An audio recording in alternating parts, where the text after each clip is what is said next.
Et comme promis, la vidéo de Deathmask est là. C'est un personnage qu'on sous-estime assez souvent et par ailleurs, les personnages boudés par le public, tout du moins européen, c'est souvent plus intéressant à traiter. Déjà, son nom Deathmask. Alors, ne cherchez pas, Masami Kurumada n'a jamais révélé son véritable nom.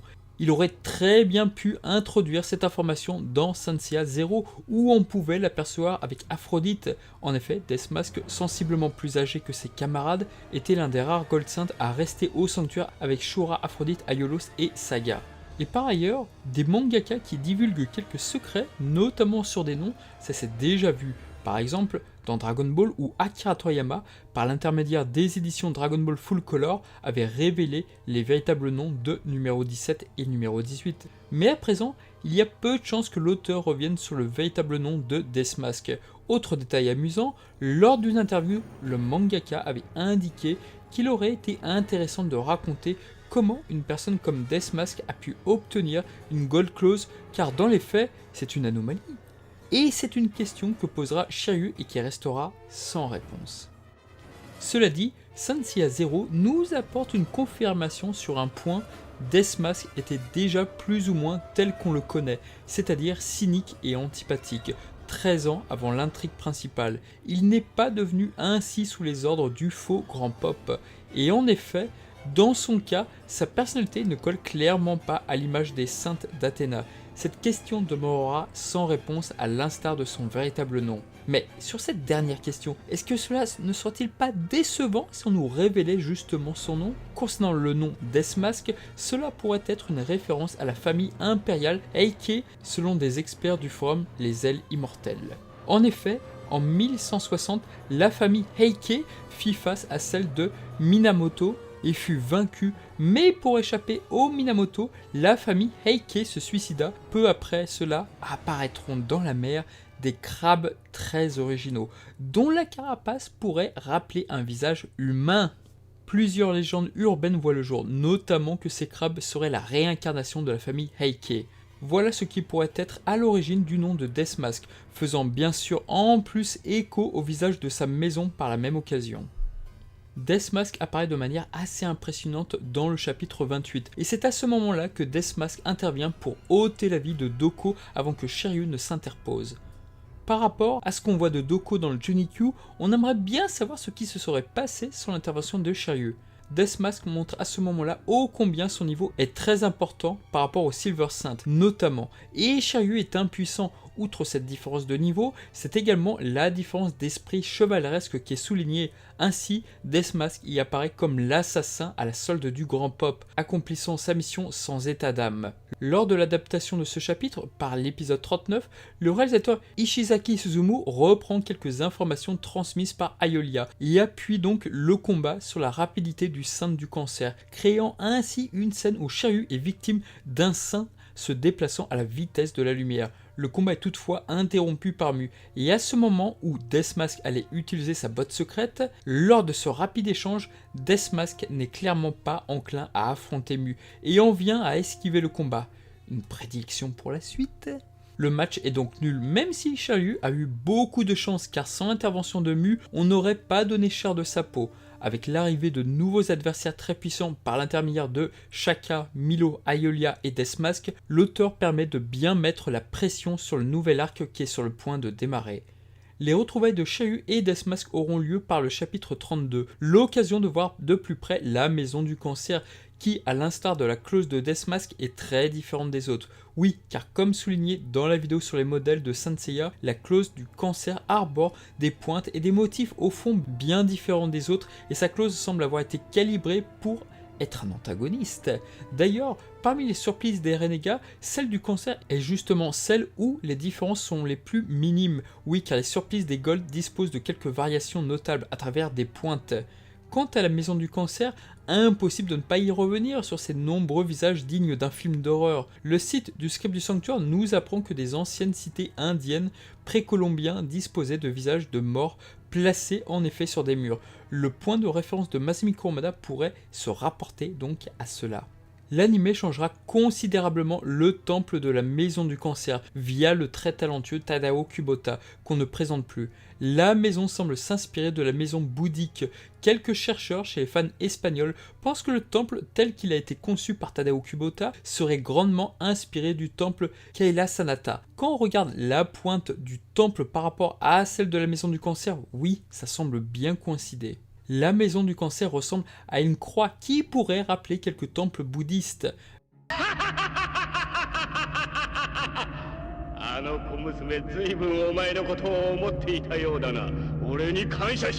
Bien sûr, comment ne pas être atterré par la cruauté de Deathmask envers ses victimes? Je me suis toujours demandé quelles étaient les cibles de cet assassin. Des Silver Saints ne répondant pas aux invitations du Grand Pop?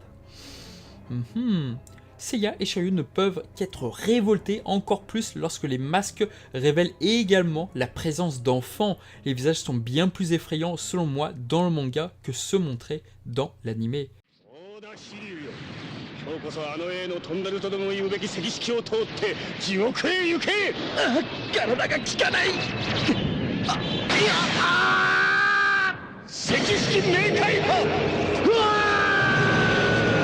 Et là, on va revenir sur la seule et unique technique de Deathmask. Oui, une seule. Et quand on voit le nombre incroyable dont dispose chacun à côté, d'ailleurs, si on regarde bien, tous les Gold Saints, ou presque, ont au moins 2 techniques en moyenne. Seul Deathmask et Aldebaran n'en possèdent qu'une seule. Mais dans le cas de Deathmask, quelle technique! Lors de la première introduction dans le manga, on nous désigne le Taisheke, qui fait référence à l'énergie flottante des 2 follets qui s'échappent des cadavres. Le nom chinois Taisheke se traduit par Sekishiki en japonais, d'où le nom de son attaque qui rajoute ensuite le Mekaiha. Et Sekishiki, lui, signifie donc en français l'exhalaison des cadavres empilés. Toujours en Chine, la constellation du cancer a souvent été assimilée comme un puits d'âme, ce qui doit fort logiquement expliquer plusieurs choses. D'une, pourquoi le saint du cancer se voit confronté à Shiryu, notamment en Chine, mais également pourquoi le cancer se retrouve affublé du Shikishika Mekaiha. Pour les Grecs de l'Antiquité, la constellation du cancer était aussi une porte où transitaient les âmes pour s'incarner dans des corps humains à la naissance. Cette technique unique est mortelle et est souvent sous-estimée, car bon, Shiryu bénéficie quand même de l'aide d'Athéna dans son combat. Mais pour toutes les autres victimes de Deathmask, oui, les combats devaient être assez expéditifs. La seule fois où on a vu cette technique contrée, c'était par Mu. Après, est-ce que Deathmask y avait mis toutes ses forces? Pas sûr. Enfin, le fameux Yomotsu Yarazaka, lui, c'est différent. Son nom signifie pente de Yomi. Alors, petite anecdote, mais Yomi s'écrit ainsi en japonais et signifie littéralement fontaine jaune, mais en réalité désigne le royaume des morts. Oui, maintenant vous savez pourquoi dans le film Abel cela a été traduit ainsi. Et pour information, dans la religion shintoise, la pente de Yomi donc crée une cassure entre le monde des vivants au pays de Yomi. Il s'agit donc dans ce folklore de la pente qui mène aux enfers. D'ailleurs, le verbe pour dire ressusciter ou reprendre connaissance en japonais est Yomi Gaeru, soit littéralement revenir de Yomi. On sous-estime au fond pas mal les recherches de Masumiko Hamada concernant ce personnage, non?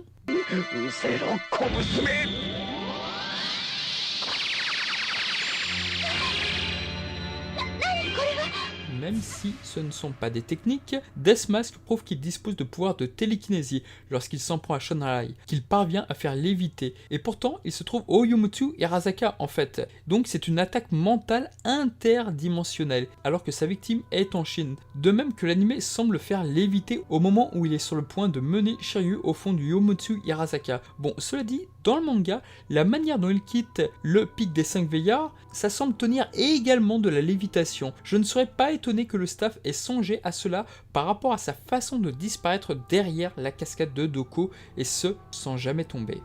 Concernant sa personnalité et ce qu'il dégage, déjà un truc de très flagrant et qu'avait remarqué Masumiko Hamada. L'interview croisée du Jump Gold révéla que l'anime avait largement remonté la cote de popularité du personnage auprès des fans, contrairement à Aphrodite.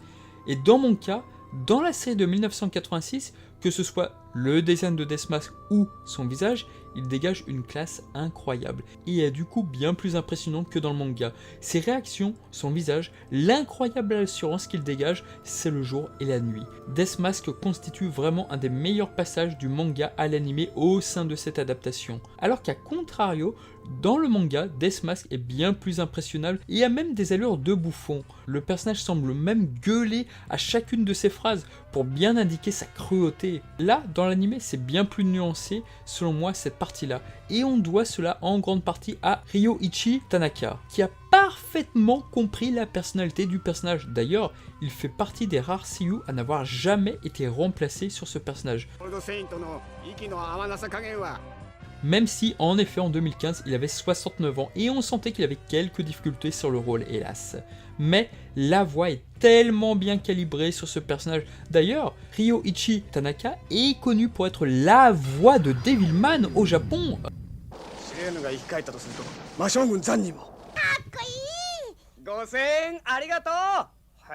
Œuvre fétiche de Go Nagai, il est le frère du regretté Kazumi Tanaka. アルビオレさえサンクチュアリの命令を聞いていたらアンドロメダ島も救われたもの。出たぞ、リクーム18番ファイナルポーズ qui prêta sa voix à Jis dans Dragon Ball Z. Pour moi, le meilleur passage de Ryoichi Tanaka sur Deathmask est ni plus ni moins celui où il se téléporte également au Yomotsu Hirasaka. À ce moment-là, on peut y entendre le rire maléfique de Deathmask. À travers la musique, la mise en scène, ce passage est imparable et pourrait servir de vitrine au personnage. Tiens.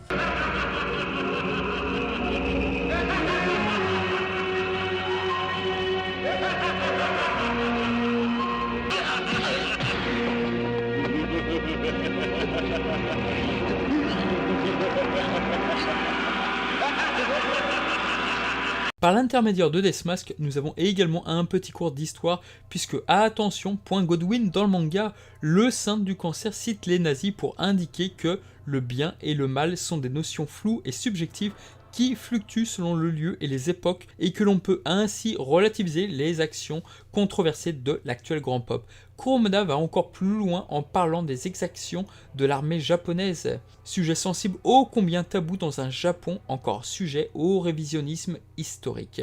L'anime préférera éviter de parler des nazis et de l'armée japonaise pour prendre en exemple l'Empire romain. Après, je sais que l'exemple donné par Doko dans l'anime fait débat chez bien des fans. Pour schématiser, Deathmask croit en la loi du plus fort. Il est la caricature du soldat cynique et déshumanisé, qui obéit aux ordres sans se poser de questions, et qui pense que son statut lui donne tous les droits et que la justice doit s'imposer par la force et la violence, quitte à ce que des innocents en fassent les frais. Ces victimes collatérales sont un mal pour un bien à ses yeux, et il n'y a donc aucune raison de s'émouvoir de leur sort. Selon Deathmask, l'histoire est écrite par les vainqueurs. Il est en cela un personnage terriblement terre-à-terre, qui tranche radicalement avec la vision utopique du monde de la nature humaine qu'ont Athéna et les bronzes saintes. Ce cruel rappel à la réalité dans ce qu'elle a de plus froid et de dérangeant sera d'ailleurs très mal vécu par Shiryu.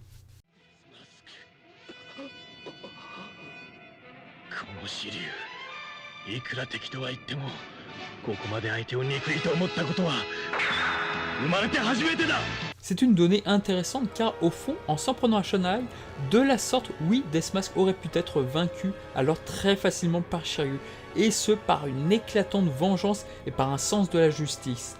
Pourtant, l'auteur ne souhaite pas voir Deathmask battu de la sorte, et le retournement de situation en avait étonné plus d'un à l'époque. De même que voir les morts s'emparer de Deathmask avec Next Dimension et le rôle de Deathstall qu'il prend très au sérieux, on peut tout à fait voir la scène autrement et songer que le saint du cancer a pour devoir de guider les âmes vers l'au-delà, tout du moins celles arrivant à sa maison, et que Deathmask n'a pas fait le boulot.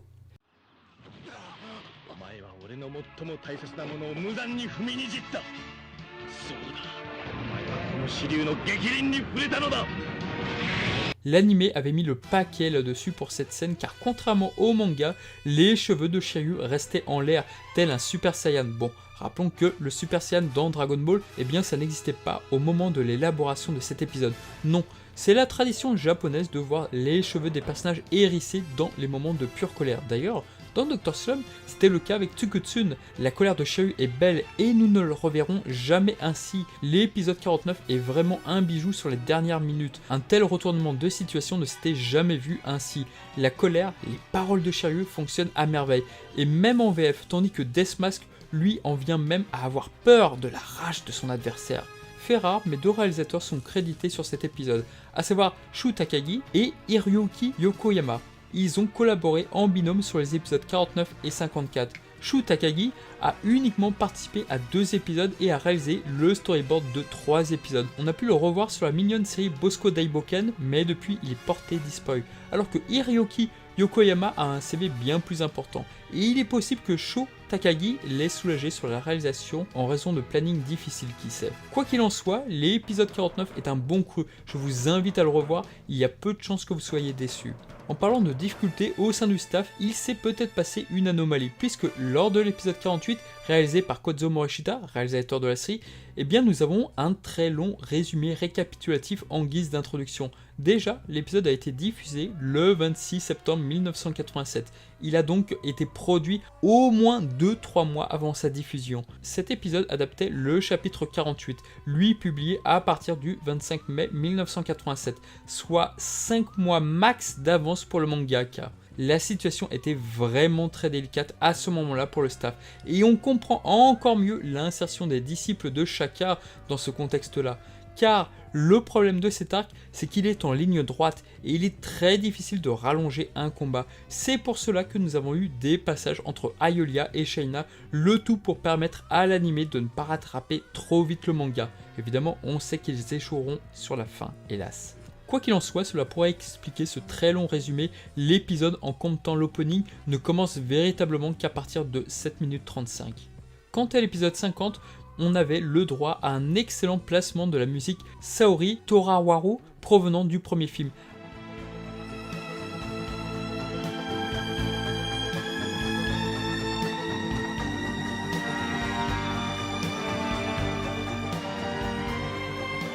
Avec bien sûr des effets de réalisation très propres à Kazuhito Kikuchi, qu'on ne présente plus. Sur son design, bien que Shingoraki n'ait pas participé à aucun épisode où apparaissait Death Mask, on pourra voir l'étendue de son art sur ce personnage par les illustrations promotionnelles ou dans le 3e film. Il faut vraiment rendre hommage à Masahiro Naoi qui a très bien su retranscrire la fourberie du personnage par son excellent boulot dans le court épisode 50. De là à dire que c'est l'un des meilleurs plans de Masahiro Naoi dans toute la série, il n'y a qu'un pas. Le travelling de Death Mask se révélant à Seiya et Shiryu est devenu probablement emblématique, voire iconique par rapport à ce personnage. Par la suite se succéderont Shindo Mitsuo et Tomoko Kobayashi, qui livreront de beaux épisodes. Oui, on a toujours tendance à penser que les épisodes des autres équipes ne sont pas aussi beaux que ceux de Shingoraki et Himeno, mais pas tout à fait. Et il est toujours bon de saluer leur performance, cela ne mange pas de pain. Petite invention dans l'anime, mais lors de l'invocation du Shiki Shiki Mekai Ha, Shiryu perd automatiquement son casque, voire il est brisé lors d'une animation alors qu'il revient par magie peu après. Un choix très étrange, d'autant que dans le manga, Shiryu conserve bien son casque. Et lors de l'élaboration de cette technique, le staff a repris une animation du premier film sur Eris, moment où elle succombait à la flèche du Sagittaire. Cet effet spécial qui vieillit très bien scie à merveille à la technique du sein du cancer. Probablement une idée de Kozo Morishita qui dirigeait cet épisode et qui a jugé bon de reprendre cette animation du premier film qu'il avait dirigé. En parlant du premier film, la sélection musicale qui avait été à la charge de Kyono Sato est de bonne facture car le thème d'Eris est déployé sur la partie se passant au Yumutsu Hirasaka et le moins que l'on puisse dire c'est que ce thème est tout trouvé pour mettre en valeur ce lieu qui conduit au monde des morts. Il sera fort logiquement utilisé lors de l'adaptation du Mekai. La mort de Death Mask, c'est sous une dose d'ironie, bien qu'assez classique en fait, de la même façon que Destol se fait enfermer par son propre cercueil de l'Omerta par Odysseus. Shiryu s'éveille au 7e sens et fair play comme il décide d'affronter Death Mask sans sa clause, celle de Death Mask l'ayant quitté car le personnage avait commis beaucoup trop de méfaits.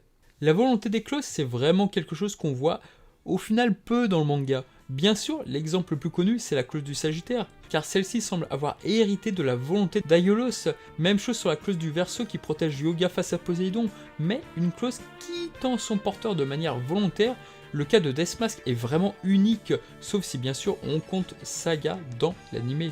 À ce stade-là de l'histoire, le lecteur comprend que certains Gold seront amenés à disparaître et d'autres non, comme Aldébaran, de quoi largement entretenir des surprises tout au long de ce récit. Et ensuite, nous arrivons vers un point bien difficile à développer, le changement de personnalité du personnage, car il ne faut pas oublier qu'au début de l'intrigue de l'arc Poséidon, Deathmask est également nommé lorsqu'on indique que tous les Gold Saints, même ceux décédés, ont reconnu Seiya et les siens comme étant de véritables protecteurs d'Athéna. Et bien sûr, la partie du Junikyu Hadès, où bien qu'étant présenté comme un personnage profitant de sa seconde vie offerte par Hadès, il jouait tout simplement la comédie, quelque chose d'assez incroyable comme revirement, d'autant que dans le troisième film, Deathmask est en effet ressuscité, mais là il est clairement venu pour se venger de Shiryu, et certainement pas pour secourir, voire lui ouvrir les yeux sur la véritable raison de la mort d'Athéna, contrairement à Saga. Petite parenthèse, mais dans ce film, bien, qu'est-ce que Deathmask parle vite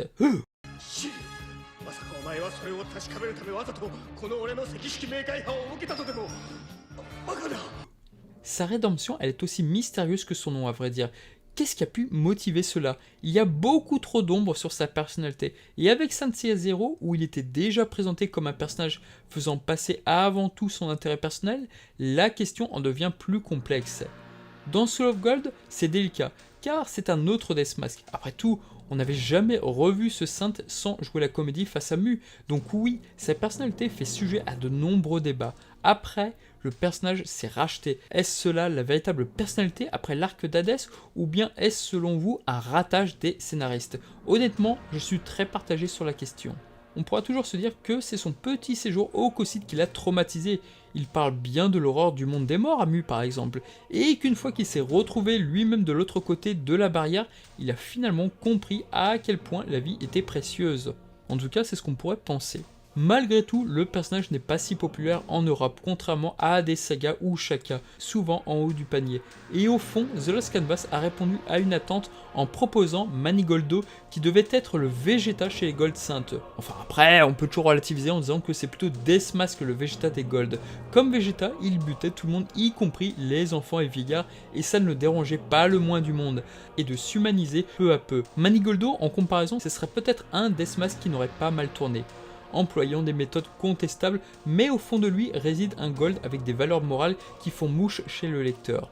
Et de manière surprenante, il fera acte de présence lors de l'affrontement contre Thanatos, un duel assurément bien choisi tant dans le manga d'origine, Deathmask et Thanatos partagent ce point commun de prendre la vie des autres avec légèreté. Manigoldo dispose d'une enfance assez classique, un jeune garçon ayant été abandonné et recueilli par Sage, l'ancien saint du cancer, une excellente idée tant sa personnalité n'est absolument pas alignée sur Deathmask.